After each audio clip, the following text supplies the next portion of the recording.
Ya, jadi yang paling penting hari ini dalam rangka keterbukaan, ya, ini tadi saya usulkan dan diterima oleh teman-teman bagaimana satuan 3 itu dibahas terbuka dan disepakati terbuka. Jadi sangat detail. Jadi di negara-negara yang korupsinya rendah, seperti Denmark, ya, dan kemarin melompat itu Mesir, itu partisipasi publik tinggi. Jadi publik itu harus dapat akses pada saat proses pembahasan anggaran. Jadi bukan hanya sosialisasi. Nah, mari kita bergerak jadi di depan, bukan sosialisasi. Di level perencanaan, sebelum persetujuan, publik diberikan akses informasi. Dan rapatnya terbuka, itu sudah disepakati. Jadi saya rasa hari ini saya berterima kasih kepada Ketua Komisi 5, Pak Lasarus, dan jajaran Komisi 5, dan semua kementerian yang sepakat itu. Karena arahan Pak Prabowo juga kebocoran daripada anggaran-anggaran kita sangat besar. Jadi makin banyak yang mengawasi, makin terbuka, menurut saya makin bagus. Dan itu sudah tercapai di rapat kita pertama hari ini. Ya, yang lain. Ada rencana subsidi BBM yang dialihkan untuk 3 juta rumah itu, Pak? Ya, saya silakan aja, itu kan bukan kewenangan saya ya. Saya tentu sangat senang kalau dulu Pak Jokowi itu membagikan sertifikat, ke depan saya doakan dan bekerja Pak Prabowo bisa membagikan rumah untuk rakyat, ada yang bisa dibayar dengan harga murah dan tepat sasaran, ada juga yang gratis. Saya pikir itu harus adalah perubahan pemikiran dengan cara kita melakukan banyak aset-aset milik koruptor. Misalnya contoh di Kejaksaan di Banten itu ada 1.000 hektar, saya sudah dengar sendiri dari Jaksa Agung dan saya sudah berkirim surat bagaimana aset itu bisa dimanfaatkan. Kalau 1.000 hektar saja itu bisa secara legal buat rakyat, ya, saya pikir komponen tanah itu mungkin sekitar 30-40% dari harga jual sebuah rumah. Nah, kalau apakah itu diberikan gratis ataukah dengan harga yang murah, tergantung nanti keputusan pemerintah bersama dan DPR. Nah, makanya dengar dulu, itu baru satu langkah ya. Belum lagi kalau kita melakukan efisiensi. Saya di kementerian saya SOTK-nya ada bagian efisiensi. Contoh, ya, semen itu kita butuh triliunan rupiah. Kalau kita melakukan langkah efisiensi, deal langsung dengan pabrik semen, harganya murah, lebih murah, ya, belum lagi nanti cat, kayu, pasir semua, itu akan buat efisien. Artinya apa? Harga rumahnya akan jadi murah. Tanahnya kita usahakan murah, udah gitu, atau gratis tanahnya, ya, atau murah, dan bahan bangunannya dilakukan efisiensi. Akibatnya apa? Harga jual kepada konsumen yaitu rakyat menjadi murah. Nah, itu yang saya mau lakukan, tapi ini harus ada kemauan bersama, mesti ada keputusan bersama bahwa ini kita harus melakukan langkah, karena selama ini terus terang pembangunan buat perumahan sangat kecil sekali dari data-data yang tadi sudah disampaikan. Mudah-mudahan adik-adik wartawan sudah lihat tadi kan, mengikuti, saya nggak usah ulangi lagi. Itu turunnya bisa berapa persen Pak lewat apa?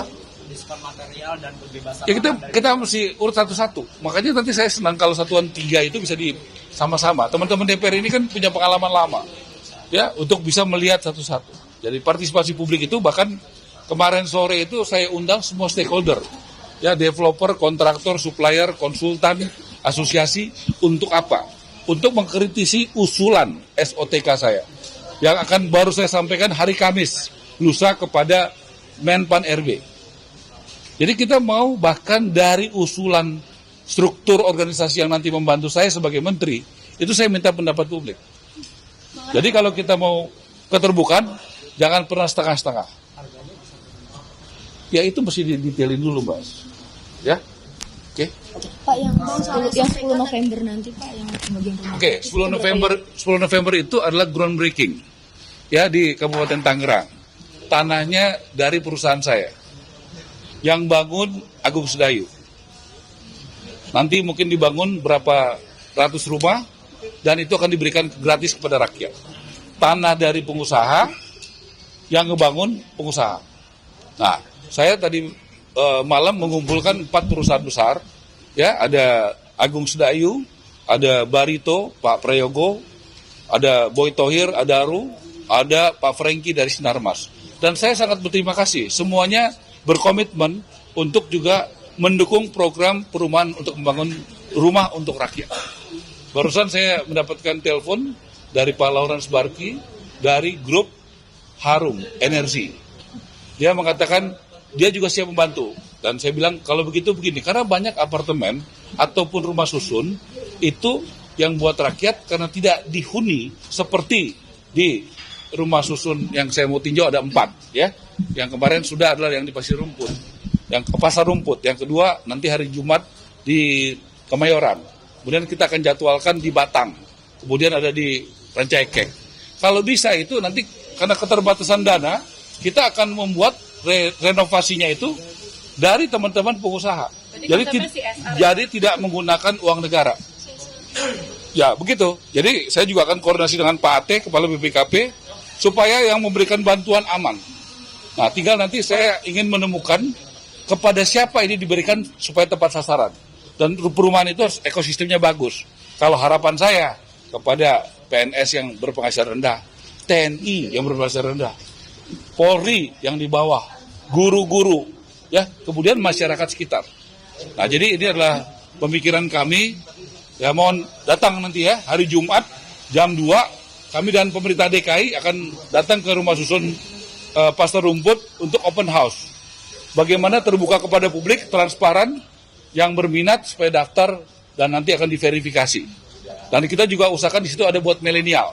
Milenial yang bekerja di sekitar Tamrin, Kuningan, Sudirman juga akan ada alokasinya. Supaya apa? Supaya kemacetan dikurangi. Kan rata-rata tinggalnya di sekitaran Jakarta, Depok, Bekasi, Bogor, Tangerang kan gitu. Jadi supaya konsep kita jangan jadi konsep terus-terusan, harus kita eksekusi. Bagaimana orang itu kerjanya di tengah Jakarta Pusat, jangan tinggalnya nanti berapa jam dia pulang ke rumah, berapa ongkosnya, berapa waktu buat keluarga yang akan habis. Jadi quality time juga akan kita harus pikirkan. Ya, mohon doanya ya. Mobil dinas bang, soal yang mau udah ya. Katanya mau. Oke ya. Soal itu nanti akan jadi status lahannya itu nanti akan jadi HDB atau jadi Gimana dari depan dong nanyanya? Kalau gitu, kalau mau nanya begitu dari depan, yuk nanyanya dari depan. Ya, silakan. Pak, yang status lahan nanti dari misalkan tanah sitaan itu akan seperti apa Pak? Apakah hanya untuk sewa atau bisa jadi hak milik? Itu yang kita mau bicarakan. Tentu kalau ditanya kemauan saya, ya, kita tentu call-nya tinggi kan. Tapi kan saya nggak bisa hanya kemauan saya.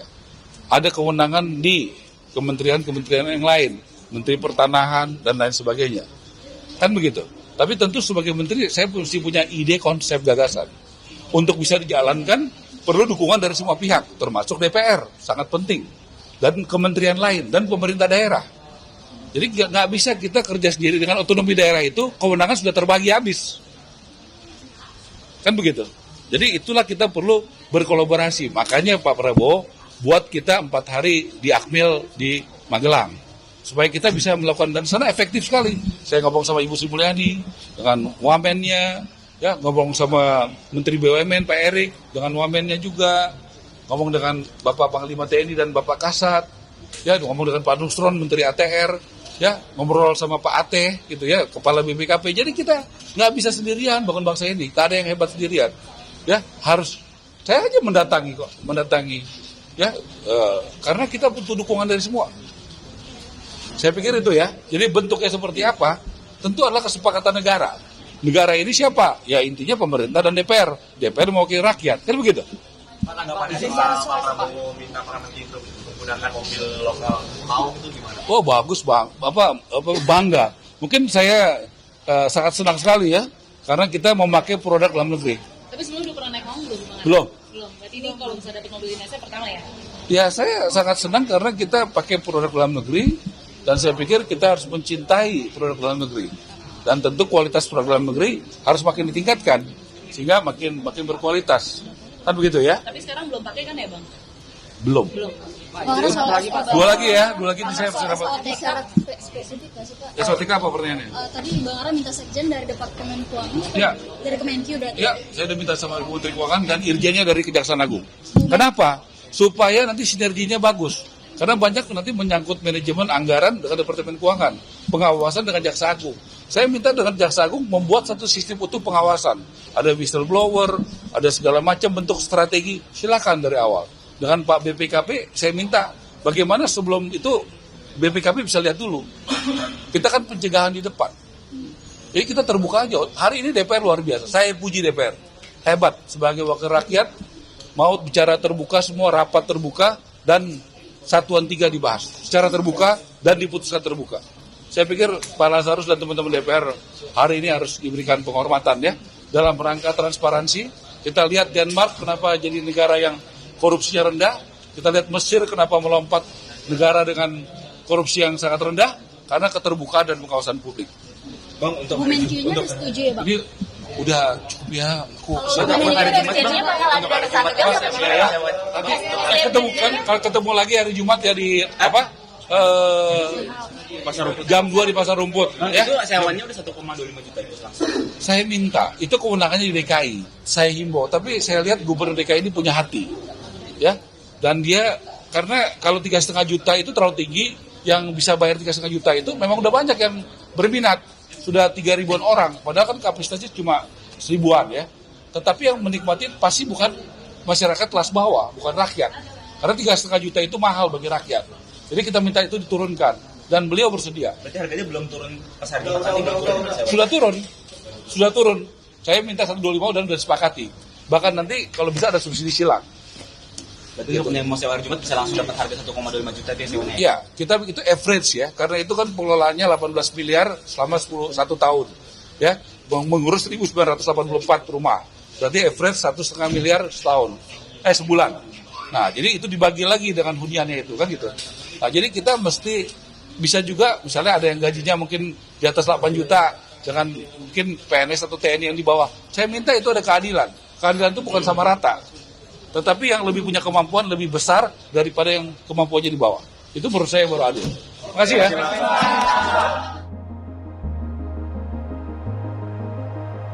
Saat menangkap, mengumpulkan, dan mengolah peristiwa, menandatangani secara paksa oleh penyidik. kami kerahkan upaya terbaik. Ketika menyampaikan berita serta informasi, kami tak sekadar menyapa.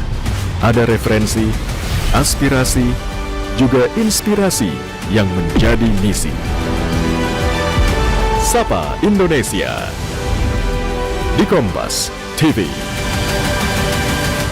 Independen, terpercaya.